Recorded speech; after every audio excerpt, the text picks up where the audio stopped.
Rani Katika dalam channel YouTubeku yang berbagi informasi seputar hukum, seputar kampus, perkuliahan, juga seputar mahasiswa.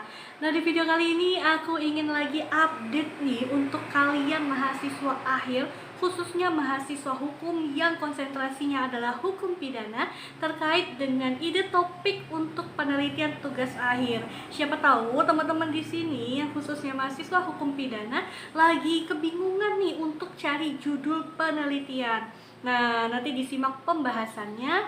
Tapi sebelumnya, buat kalian yang baru mampir di channelnya Rani Kartika Library ini dan belum menekan tombol subscribe, please bantu aku dengan cara klik dulu tombol subscribe-nya, kemudian like, komen, dan share jika dirasa ini bermanfaat. Mari kita bahas. Teman-teman mahasiswa, sebelum aku bagikan nih ide topik penelitian untuk judul skripsi kalian, aku mau disclaimer dulu. Kalau kalian itu juga harus menguasai metodologi penelitian tugas akhir. Nah, itu sangat penting. Seberapa banyak pun judul penelitian yang dibagikan, diinformasikan melalui media sosial, melalui pembahasan di konten YouTube ini, tapi kalau kalian sendiri tidak menguasai metodologi penelitian tugas akhir, itu sama aja bohong, teman-teman. Jadi percuma. Jadi harus kuasai dulu ya tata cara pembuatan latar belakang itu bagaimana gitu ya. Kalian harus banyak mau membaca sumber-sumber referensi supaya apa yang nantinya mau kalian bahas, kalian angkat untuk penelitian itu memudahkan kalian dengan banyak membaca, menjadi wawasan kalian banyak. Jadi mudah untuk mengembangkan kata-kata apa yang harus dituangkan dalam membuat penelitian tugas akhir.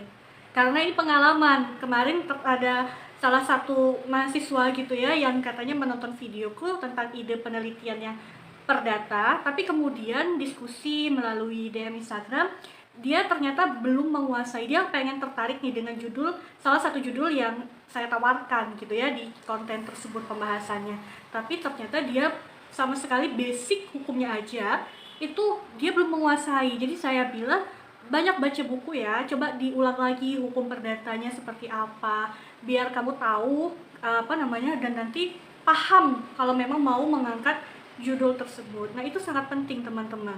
Sekali lagi, seberapa banyak judul yang ditawarkan, diberikan ya melalui pembahasan seperti ini, tapi kalau kalian sendiri tidak menguasai apa yang ingin kalian tulis, itu juga percuma. Oke? Lalu yang kedua, disclaimernya adalah ini hanya bagian dari setidaknya memberikan ide ini untuk membuka pandangan kalian, membantu kalian. Jika kalian tertarik, kalian bisa mengembangkan lebih lanjut dan berdiskusilah dengan dosen pembimbing kalian.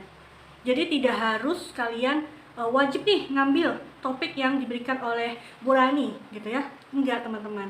Kalau nggak mau pun juga nggak apa-apa. Dari judul yang saya tawarkan nanti, itu kalian mau coba untuk mengembangkannya lagi lebih lanjut gitu ya, mau fokus penelitiannya nanti agak berbeda dari apa yang saya sampaikan, itu diperbolehkan banget gitu. So, semangat terus ya. Oke, kita mulai. Yang pertama, ide topik penelitian untuk judul tugas akhir khususnya mahasiswa hukum yang konsentrasinya adalah hukum pidana. Yang pertama, ini berangkat dari kasus yang lagi sempat heboh nih di Indonesia gitu ya. Kita akan berbicara tentang penegakan, kita akan membahas, kalian bisa membahas untuk tugas akhirnya berkaitan dengan penegakan hukum sanksi pidana terhadap penimbun minyak goreng. Nah, ini kan lagi happening banget kasusnya. Kalian bisa coba menelaah dari sisi hukum pidananya seperti apa. Yang kedua, ini berkaitan dengan efektivitas penerapan hukuman mati terhadap terpidana kasus pelecehan seksual. Kalian cepat tahu ya, ada kasus pelecehan seksual terhadap anak ya, yang kalau tidak salah jumlah korbannya itu 10 atau lebih dari 10 gitu ya.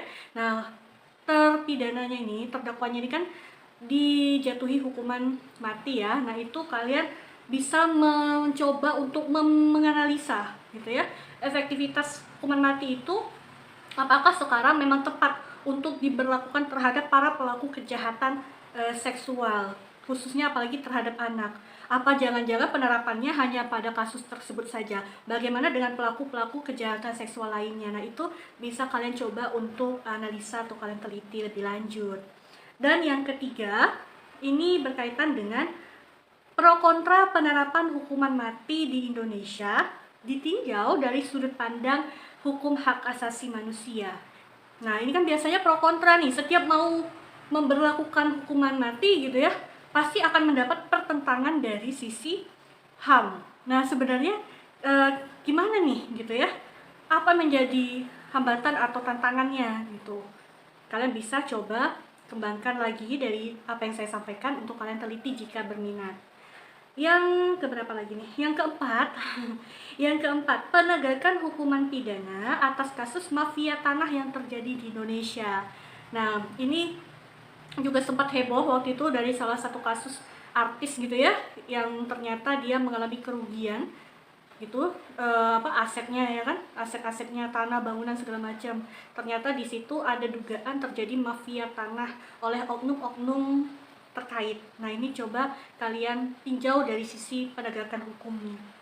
Dan yang kelima yaitu upaya hukum untuk mengurangi dan mencegah terjadinya tindak pidana perdagangan orang di Indonesia. Nah, kalian harus cari datanya ini, karena apa? Di wilayah-wilayah tertentu, apalagi wilayah dengan jalur lintas pelayaran internasional, perdagangan internasional gitu ya di Indonesia, itu ternyata memungkinkan sekali sebagai jalur untuk transaksi perdagangan orang. Kalian mungkin bisa cari datanya segala macem gitu ya. Itu bagus dan menarik sekali untuk diteliti, tapi harus punya data yang valid. Berapa jumlah kasus-kasus terkait hal tersebut, ada nggak datanya? Yang terakhir, 6 judul ini. Judul ke-6, hambatan dan tantangan pemberlakuan sanksi hukuman mati atau pidana mati bagi para koruptor. Jadi hambatan dan tantangannya apa? Kalau kenapa di kasus lain seperti kayak misalnya narkotika gitu ya, sama tadi kasus pelecehan seksual tadi itu bisa diterapkan. Kenapa koruptor itu tidak bisa menjadi pro kontra lah, bukan tidak bisa ya, bukan tidak memungkinkan. Hanya saja terdapat hambatan gitu ya untuk memberlakukan pidana mati bagi mereka.